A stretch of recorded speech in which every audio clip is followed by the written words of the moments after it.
Bismillahirrahmanirrahim. Улуу жаратуучу Аллах Таалама эсепсиз мактоолор жана шүгүрлөр болсун. Пайгамбарыбыз Мухаммад Мустафа саллаллаху алейхи ва салламга салам салаваттар болсун. Бүгүн 6 август ишемби мана сонун суу самыр жайлоосунда шаркырап аккан дарыянын жээгинде отурабыз. Эс алып сонун мындай боз үйлөр, андан кийин мана биздин боз үй кандай сонун керемет, ичинде бүт шарты түзүлгөн туалет, душ, ванналары менен мынеке аябай сонун эс алып атабыз. Инсанга негизи бир мезгили менен ушундай эс алып турган жакшы. Эмне дедиңиз? Абдан туура, эс алыш керек. Иштеш керек, эс алыш керек.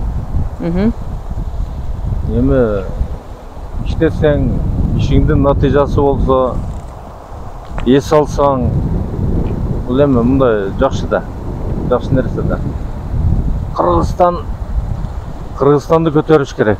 Кыргызстан ушунчалык мүмкүнчүлүктөрү туруп, тоолор, жаратылыш, кооздук, кем байлык бар нерсе туруп, Кыргызстандын баягы бүгүнкү дүйнөдөгү мамлекеттердин арасындагы акыбалы бул өтө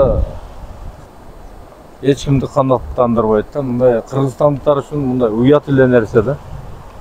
Ошон үчүн биз али баягы бийлик талашып, аны талашып, муну талашып эле ар ким баягы жеке өзүнүн кыялын, жеке өзүнүн амбициясын жасап жүрбөй, мындай коомду бириктириш керек. Коомду көтөрүш керек. Себеби бизде баягы кээ бир байлар өзү бай жашагысы келип атпайбы? Бизде Кыргызстандын мүмкүнчүлүгүндө бүт 7 миллион калк болсо, ар бир ушундай жашаганга достойный да. Татыктуу. Ошон үчүн элди көтөрүш керек, мобилизация кылыш керек, билимдүүлөрдү, даанышман адамдарды алып чыгыш керек. Себеби бизде мамлекет көтөрүүнүн бардык мүмкүнчүлүктөрү бар. Мен муну мындай как тажрыйбалуу финансист, мамлекет башкаруу системасын түшүнгөн экономист,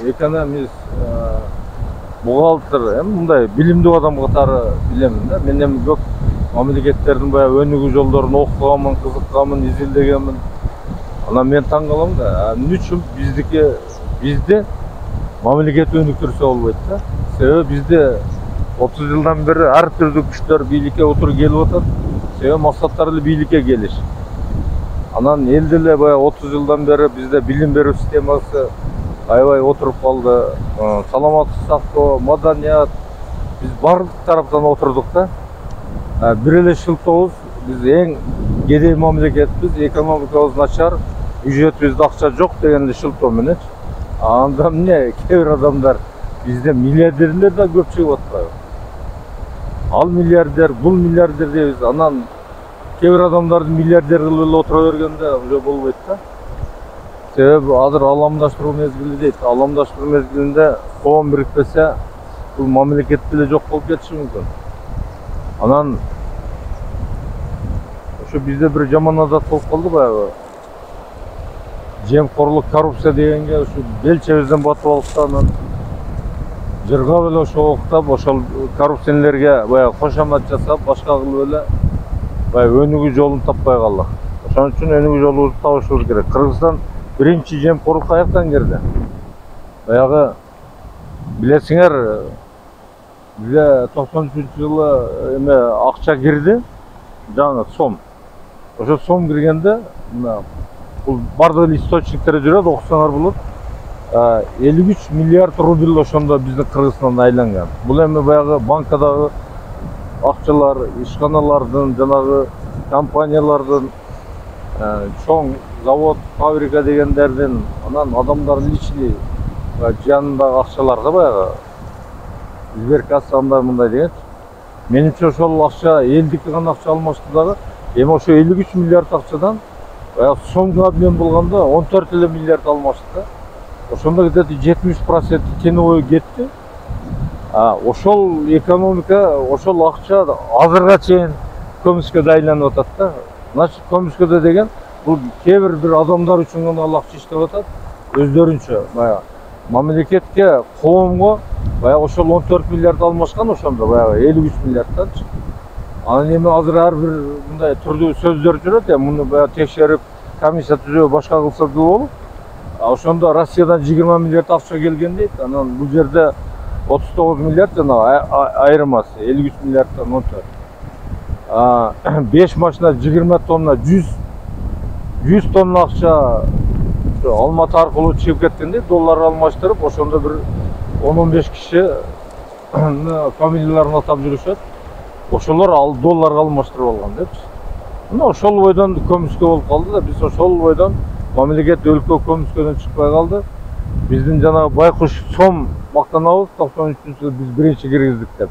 Бирок сом өзүнүн баягы толук кубаттуулугунда, баягы конституцияда көрсөтүлгөндөй, жарандык кодекстерде көрсөтүлгөндөй, банктын мыйзамында көрсөтүлгөндөй сом бизге экономикада жакшы иштеген жок. Азыр бир мындай 5% деңгээлинде иштеп атат десек туура болот да.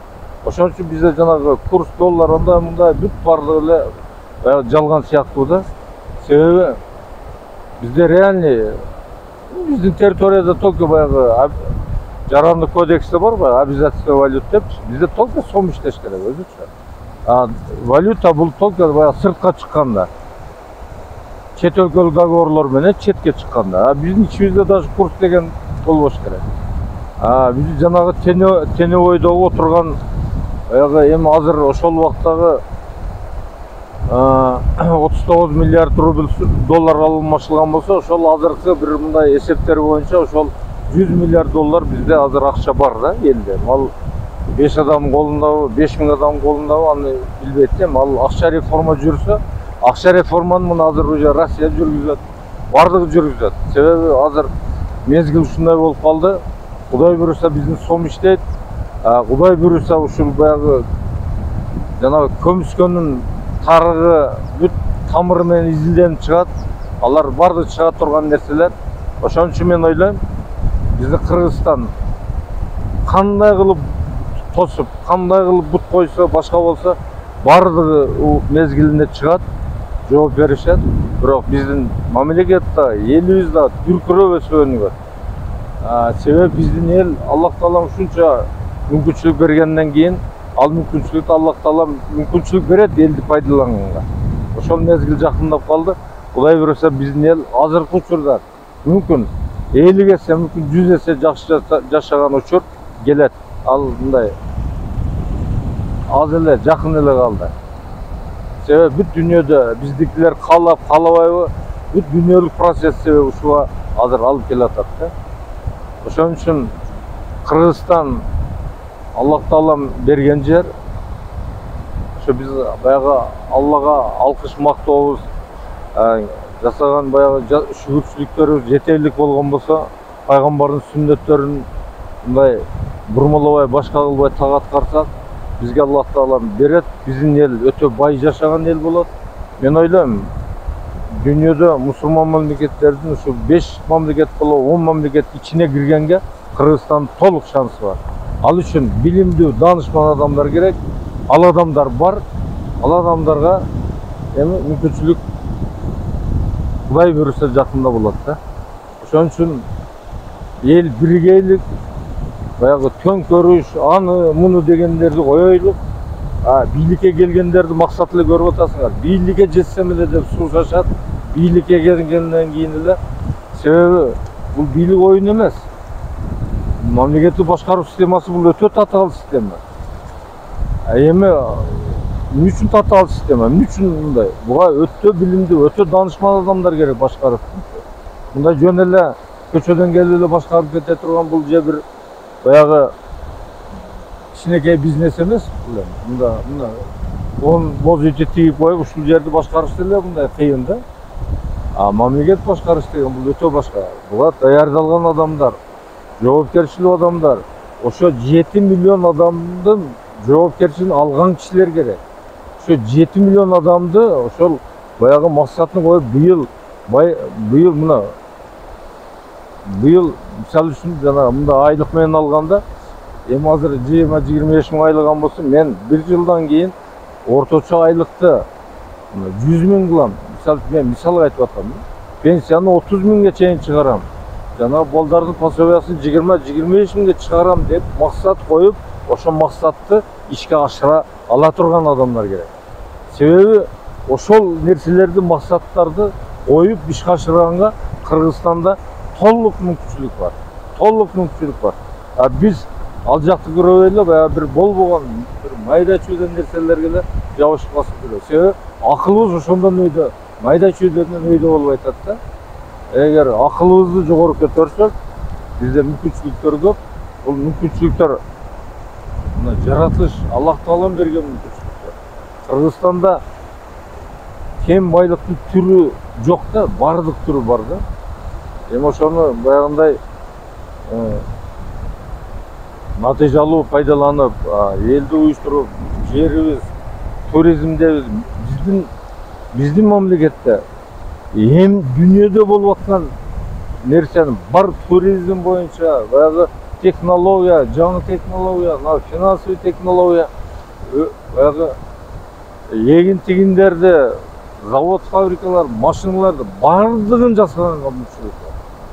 Ошон үчүн биригейлик, баягы төңкөрүштөрдү коюп, баягы бири-бирибизди жамандаганды коелук, акылдашып, ошо кимдин акылы жетет, ошо тепкич менен ошол татыктуу адамдарга бийликти берели.